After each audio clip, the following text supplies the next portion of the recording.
ফের বদল হলো ভারতীয় রেলের ওয়েটিং লিস্টের নিয়ম।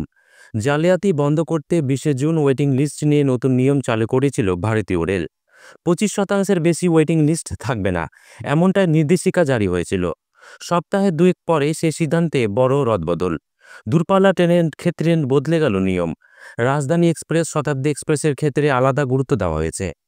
কত সিটের ট্রেনে কত শতাংশ ওয়েটিং লিস্ট হিসেবে থাকবে তা জানানো হলো। নতুন তালিকা অনুযায়ী যে কোনো মেল বা এক্সপ্রেস ট্রেনে ফার্স্ট এসিতে 100% ওয়েটিং লিস্ট থাকবে। উদাহরণ হিসেবে বলা যায়, ফার্স্ট এসি কামরায় 18টি বার্থ থাকলে ওয়েটিং লিস্টে 18টি টিকিট ছাড়া হবে।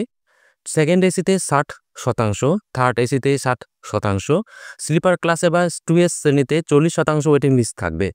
রাজধানী বা শতাব্দী এক্সপ্রেসের ক্ষেত্রে নিয়ম একটু আলাদা থাকবে। সেক্ষেত্রে ফার্স্ট এসিতে 60% এবং বাকি সব ক্লাসে 40% ওয়েটিং লিস্ট থাকবে।